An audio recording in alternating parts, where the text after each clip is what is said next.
Salam analisa, salam kehidupan, salam sehat. Sahabat-sahabat AK, ini pengantarnya sedikit saja dahulu sebelum masuk substansinya.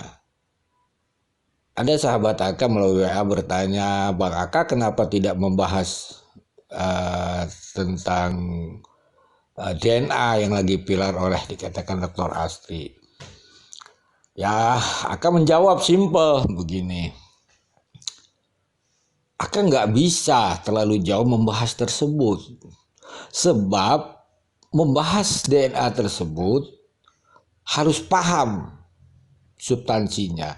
Substansinya pembahasan DNA tersebut adalah cocok dan tidak cocok DNA tersebut. Bukan ada dan tiada DNA tersebut. Terus bagaimana bisa menganalisanya? Pasti nanti ujung-ujungnya akan menyalahkan penyidik. Kan begitu. Padahal yang membahas DNA-nya konten kreator netizen juga tidak paham cocok dan tidak cocok DNA-nya tersebut gitu kan. Jadi ya bagi Aga sih enggak lah begitu kan. Kita nonton aja. Dulu kan sudah ada pernah itu kejadian wah DNA puntung rokok lah, inilah di mobil lah. Silakan aja lihat tuh konten-konten kreator, wah begitu hebat mereka seperti ahli kan. Padahal mereka nggak ngerti itu, nggak ngerti lah saya bilang.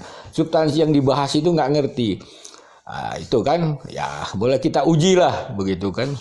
Kalau mereka benar itu puntung rokok, baju dan segala udah ketangkap pelaku hasilnya 0. Sekarang masuk lagi DNA, cocok dan tidak cocok, mereka membahas yang mereka juga nggak akan paham itu.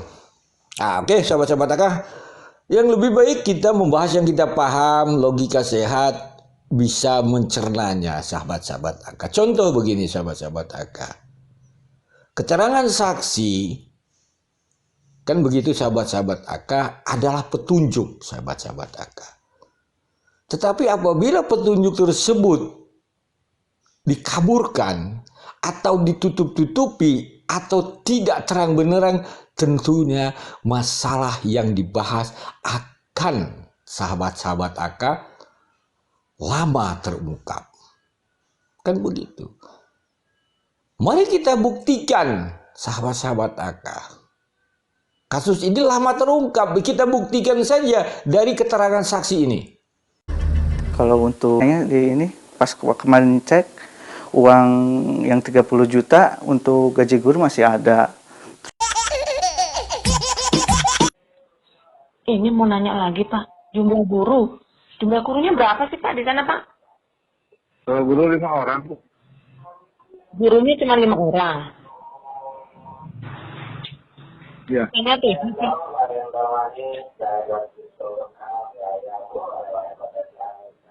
Bukan 7 ya sebenarnya? Ya, 7 kan sama sekolah sama saya. Oh iya ya 7 berarti itu bendahara 1, kepala sekolah 1, gurunya 5 Iya. orang. Oh Iya. betul. Sahabat-sahabat AK, Saksi Yoris adalah ketua pengurus yayasan. Saksi Yoris adalah anak dari korban. Saksi Yoris adalah kakak dari korban. Mari kita memakai akal sehat, sahabat-sahabat AK. Ini nggak perlu kita pusing-pusing, cukup hanya paham bagi kurang tambah, sahabat-sahabat AK. Masuk akal logika sehat tidak uang 30 juta tersebut untuk gaji guru kalau gurunya hanya sekitar 5-7 orang, sahabat-sahabat AK. Tetapi sahabat-sahabat AK silahkan, jangan simpulkan dulu. Untuk memperkuat analisa kita, mari kita dengarkan dulu potongan video dari keterangan saksi Yoris ini juga. Jadi si guru itu asalnya 4 bulan atau per 3 bulan itu Iya. biasa gajian gitu. Bisa gajian. Sama amal itu 1 bulan bisa gajian. 1 bulan bisa gajian ya. Jadi Silakan sahabat-sahabat AK berpikir, pakai akal sehat, sahabat-sahabat AK. Dengan jumlah guru sekitar 5-7 orang, kita anggap sajalah ini sekolah lazimnya, jangan dulu berpikir yang macam-macam. Dengan uang 30 juta berapa gaji guru? Lalu kita bayangkan, karena Yoris mengatakan sejak dipegang Amel, guru digaji per bulan. Berarti uang 30 juta untuk bulan Agustus. Ini luar biasa sahabat-sahabat AK. Silahkan simpulkan. Tetapi nanti kita juga harus diperkuat dengan keterangan AK wawancari saudara Dedi ingin mengetahui sebenarnya berapa murid tersebut di sana sahabat-sahabat AK. Karena saksi Yoris ini membuat alibi uang 30 juta di TKP gaji guru. Nanti kita akan lihat Kosasih Wahyu datang pagi-pagi ke sekolah yayasan tersebut ketepatan di saat almarhum Ibu Tuti dan Amel dibunuh, sahabat-sahabat AK. Jadi kita nanti lihat, gurunya kita sudah paham, muridnya juga nanti kita sudah paham, pantaskah alibi-alibi mereka ini mengatasnamakan sekolah? Ya, Assalamualaikum. Pak, jadi kalau kan itu ya kita tahulah itu muridnya itu. Sepengetahuan Pak Dedi lah gitu kan. Kira-kira berapa sih jumlah muridnya itu? Kira-kira yang sebenarnya lah gitunya. Yang sebenarnya itu SMP dan SMK itu berapa? Yang sebenarnya lah yang berapa puluh orang itu kira-kira. Tolong Pak Dedi ya. Yang tahun berapa, Pak? Yang tahun 2021 aja lah. Kalau SMP 149, kalau yang SMK 153, Pak. Yang itu tahap 3 teh, Pak, yang 2021. Itu kan data kan di atas data. Enggak, ini yang aslinya aja, maksudnya yang orangnya ada gitu, yang pasti orangnya ada kan. Kalau datanya segitu, pasti kan yang enggak asli, yang asli itu kan mungkin udah di jumlah muridnya gitu. Yang asli yang pada diketahui gitu teh, yang ada orangnya itu. Itu maksudnya, bukan yang datanya itu gitu. Ya, kalau yang ada mah cuma 11 orang sampai 20 orang, Pak. Sahabat AK, jelas kasus Rajapati Subang ini bulan 8 Agustus 2023 pas 2 tahun sahabat-sahabat. Sampai detik ini pelaku belum ditangkap. Apa yang AK bilang, kalau petunjuk tidak benar atau dikaburkan atau diapakan namanya, pastilah kasus itu tidak terungkap cepat. Faktanya, kalau kita bandingkan dengan keterangan saudara Dedi, ucapan saudara Yoris patut diduga tidak jujur.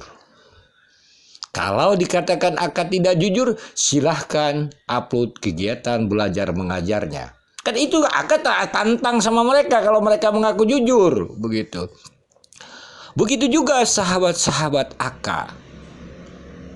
Saudara Wahyu Kosasih berada di sekolah yayasan pagi-pagi, itu sudah AK bahas. Ketepatan ada peristiwa pembunuhan Ibu Tuti dan Amel. Kalaulah mereka membuat alibi untuk urusan sekolah, pakai logika sehat kita. Dari keterangan Dedi tentang gurunya, dari keterangan Dedi tentang muridnya, ini tidak masuk di akal kalau mereka membuat alibi tentang sekolah. Sahabat-sahabat AK, cerna, pikirkan baik-baik. Kalaulah sekolah ini bermasalah, tentunya alibi-alibi mereka mudah dipatahkan. Sahabat-sahabat AK, sayangnya sahabat-sahabat AK, mungkin di ranah penyidik BAP-nya tahun 2021 sudah selesai. Mereka tidak dimintai keterangan lagi. Ya, AK berharap, kita berharap penyidik masuk ke ranah sekolah. Apakah ada sangkut pautnya dengan kasus Rajapati? Itu urusan penyidik. Tetapi sahabat-sahabat AK, ada apa dengan mereka mengatasnamakan sekolah? Guru, gaji guru, urusan sekolah, pagi-pagi, kepala sekolah dan sebagainya. Ini jelas dalam pandangan analisa AK, mereka membuat alibi-alibi tentang sekolah yang sekolahnya patut diduga bermasalah, sahabat-sahabat AK. Ada apa dengan mereka? Sebenci apa mereka dengan almarhum Ibu Tuti dan Amel sehingga mereka menutup-nutupi sekolah? Ada apa dengan mereka? Kita menganalisa ini cukup pakai nalar, logika sehat, tidak yakin tentang ranah sekolah ini mungkin luput daripada penyidik. Mungkin ya. Kenapa? Karena petunjuknya dari keterangan saksi tersebut ya seperti kita ketahui. Mengatasnamakan sekolah. Sekolah dibilang tidak ada masalah. Selesai dia masalah. Ternyata apa yang terjadi? 2 tahun kasus ini tidak akan terungkap. 2 tahun kasus ini tidak akan terang benerang. Kenapa mereka tidak jujur? Kenapa mereka tidak jujur? Kalau mengatakan Anda jujur, silahkan upload itu yang namanya kegiatan belajar mengajar. Kan begitu. Jadi begitu, AK berbicara punya landasan dari keterangan mantan bendahara saudara Dedi. Apakah mantan saudara Dedi bohong? Silahkan upload kegiatan belajar mengajar. Apakah dana bos tidak ada? Aliran dananya juga lambat laut AK akan buka. Kalau ini keterangan para saksi sekolah tidak mau jujur. Gitu. Karena AK, sahabat-sahabat AK ingin almarhum Ibu Tuti dan Amel ini diperjuangkan agar saksi-saksi berani jujur. Itu. AK berbicara saksi-saksi, bukan pelaku. Begitu sahabat-sahabat AK. Mohon maaf bila ada kata-kata AK yang salah. Salam sehat, salam kehidupan. Mohon maaf bila ada kata-kata AK yang salah.